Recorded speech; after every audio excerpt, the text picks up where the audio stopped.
Hello class, Mr. G here, making a video showing you how to do an assignment in Microsoft Excel where we're going to be looking at some sales figures and putting in some percentages and doing some calculations. So here I have a blank Excel worksheet and here I have my website. So we're going to go to, of course we went to Garino Land, HHS, Basic Computer Applications, and here we have assignment number 3. And it's Microsoft Excel Summer Sales. Here's your data that you're going to put in. I put it in a PDF format, and the reason why I don't want to give you the Excel format because then you'll see all the formulas. So let's just read over this first. Product description. You notice that the sales during the summer at your company this year were lower than all the other months.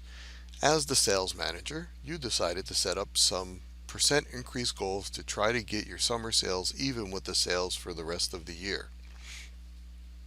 You set up this Excel spreadsheet to see what kind of percent increases would be needed to achieve your goal. The instructions, the only typing is setting up the headings in the top row as shown and the values that are unshaded. It is not necessary to shade your cells. That is for instruction illustration only. So the only reason why I shade it is so that you know these are all formulas when they're orange shade. Okay, so let's get started. I'm not going to waste time typing in the headings, and these 12 numbers right here, I'm not going to waste time typing in. Sorry about that. That's my recording software that likes to have basic colors so that it can be more efficient. Okay, so we're not going to type in these 12 numbers, and we're only going to type in the month once. We're going to drag it down. So I'm going to open a file that already has the headings and the 12 numbers in there.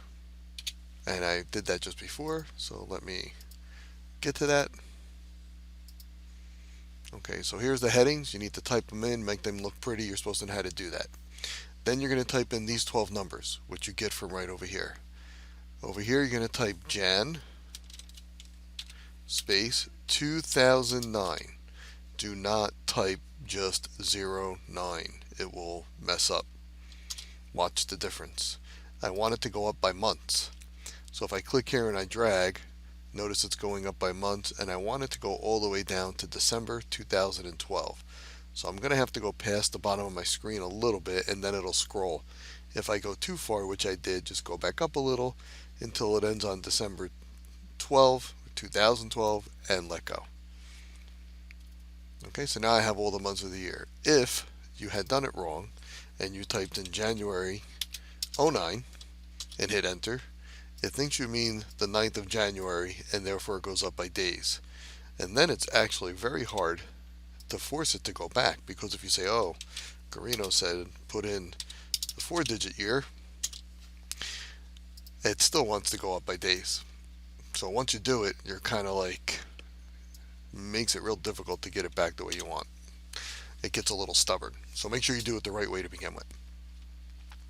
Once you have these numbers in, you're going to need to put in these percentages right here. Now it's 2% for every month other than the summer months, or 5%.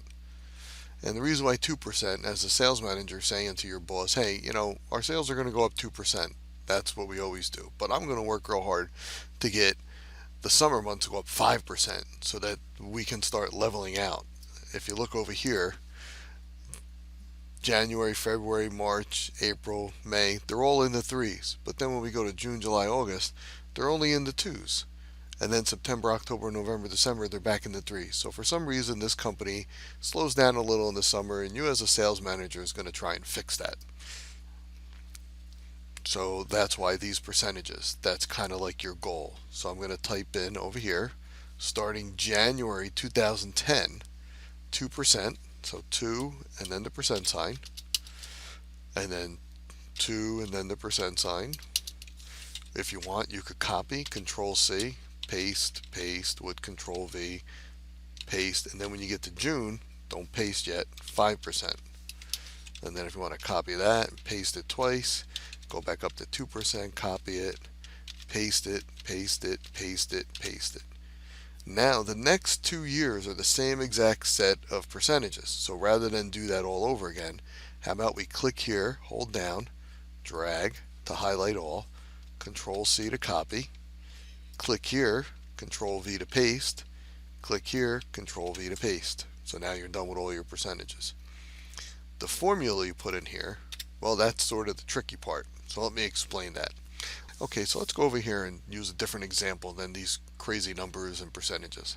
We're going to use something easy. Whenever you deal with percentages, you're always talking about based on 100. So let's just say we go into a store and we buy a shirt that costs $100. Over here, we're going to, what the heck? Oh, that's because it's been formatted to do dates. Let me get rid of these columns. See, I told you, once you do the crazy date, it can really drive you crazy. Okay, let's try that again. So we're buying a shirt or a blouse or a pair of pants. It's $100. Down here, I want to show how much it is after we apply, let's say, the tax. Actually, we don't pay tax on clothing, but let's just say you did. And it's 7%. That's what it is in New Jersey. So if you know anything about math, you should know that whenever you take a percentage of 100, that's the number you get. So this better be $7. 7% of 100 is $7. So we could put in 7 over here, and then over here we could add these two numbers together and get 107. And that would be the total you had to pay. But of course, that's not doing any type of formulas. That's just typing. So over here, what we want to do is take this 100 and multiply and do something. Whenever we say 7% of a number, you multiply. 7% of 100 is 7. That was the 7 that was over here.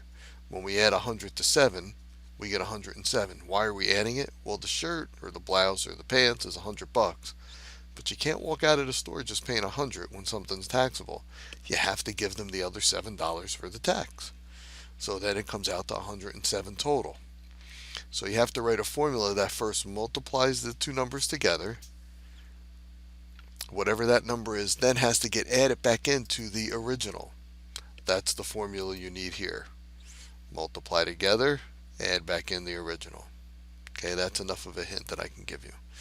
When you come over here to January 2011, in this column we want percent increase from 2009 to 2011, meaning it went up 2% the first year, 2% the second year.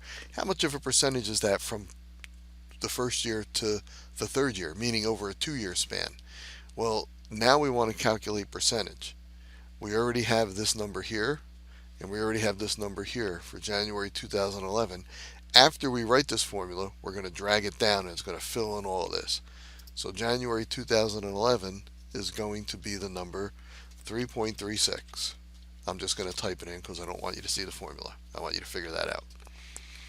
So before we said, okay, when you have something you're buying and there's a certain percent increase, you multiply, get the increase, add them together to get the total.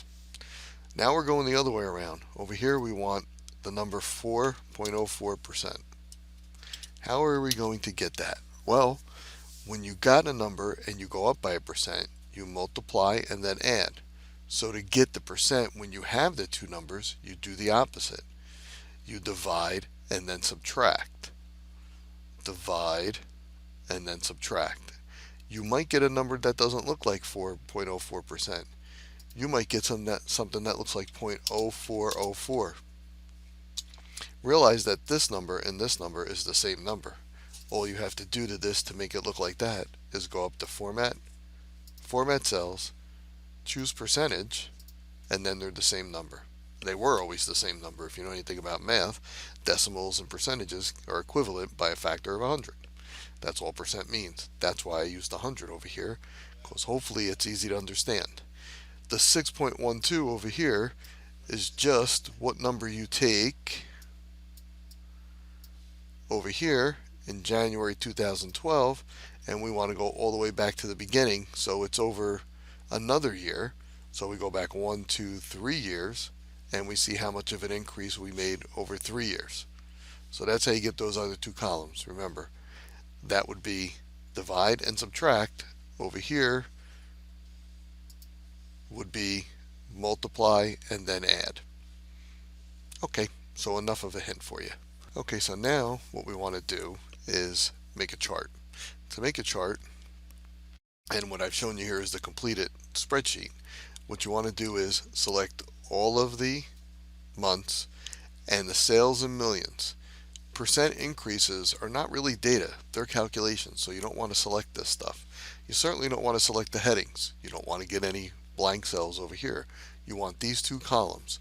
So the way you do it is you click and hold down on January with the white plus sign right in the middle, go over one column, down to the bottom. If you go too far, which I often do because it kind of jumps on you, make sure you go back up and end right there on December 2012. Don't go past it because then you get empty cells, the values are zero, and it makes your chart look weird. So now that we have that selected, I'm going to go up to Insert. Here's the chart menu. I'm going to choose a column chart. And I like to choose the basic one because you get these fancy things when you have a lot of lines and it just gets busy and hard to understand what the heck you're looking at. So the very first one is usually the easiest one to understand. So I'm just going to click that, and here's my chart. I'm going to move it over a little. I'm going to make it a little bigger. But it's a very plain old chart. Notice that here's the summer months. They were much lower than the others, but because we went up 5% in each year in the summer and only 2% in the other months, over here it's starting to level off a little bit. There's a little bit of a dip, but not as big of a dip. So you, as a sales manager, did a good job. But now let's make our chart look good. So we're going to delete this thing that says series because that distinguishes between different types of data, and we only have one type of data. So why distinguish something? If you only have one thing, you can't really distinguish it from another because you only have one thing. Our chart is just like blue lines, white background, no access title, no sales chart title. So we need to add that stuff. You should always have a title. Notice when the chart is selected, you get these other three menus on your ribbon. So if I click away, they disappear. If I click on it once, here they are. So I'm going to go to Layout, Chart Title. I'm going to put, you can put it above the chart or sort of centered inside the chart. I'm going to choose that one, and then just click in here and change the word chart title to Summer Sales, because that, of course, is what we were working on. And then if you hit enter, it kind of does that. You don't want to put a space under there, so don't hit enter, just click away to accept it. I also want to put, and click back on here, oops, sometimes you choose the grid lines. I just want the whole chart, and go back to access title. I knew I should have just picked the simple one, vertical. There we go. Access title, primary vertical, and where it says access title, just click there. Now, of course, this is going left, like up and down, so it's a little weird, but you'll get the hang of it. Just backspace goes down like that, and I'm just going to say sales in millions of dollars. If I could type right, sales in millions of dollars, and then I click away. You could put an access title on the bottom here too, but I mean, I think anybody who looks at this are going to realize these are months of the year, so I don't really know that that's very necessary, so I'm going to leave it off because I think it's silly to put that on there. Everybody knows those are the months of the year. So I'm going to click back on the chart again, and this time I'm going to go to design, and you got all these designs that they give you that you can choose from. Some people really like the black stuff. That looks pretty cool. I'm actually going to leave it on the plain blue one, and I'll show you why in a second. Because although the black thing is nice, I want to put a picture in the background, and the way I can do that, if I go to layout and choose plot area, I show plot area, I'm actually going to choose more plot area options, and I'm going to choose picture, and it defaults to this beige sort of texture thing, but I don't want that. I want to do file, and I'm going to go to the folder where I saved everything. Of course, you guys are going to go to your computer applications folder, your name computer applications folder. I got this one of money that I saved. And if you look at it right now, it's a little hard to see those blue lines because the money picture is so dark. So I'm going to lighten it with this transparency slider so that you can see that it's money back there. Sort of subtle, sort of subliminal, but at the same time you can see the bars very well. And I'm just going to choose close. So there's a lot of things you can do on these three things with the format, the layout, and the design. I'm just going to choose this. I certainly have a title. This axis over here is helpful. A picture in the background. If you want to go with this black stuff instead and try and put in a picture and make it all look good, that's fine too. But that's how you do a chart. Key thing to a chart is if you select your data first, the chart almost always comes out right. If you insert the chart first and then try and select data, yuck, it's a big problem. Okay, so that's your assignment for today. Please do that as best you can and give me a call when you're done. Thank you.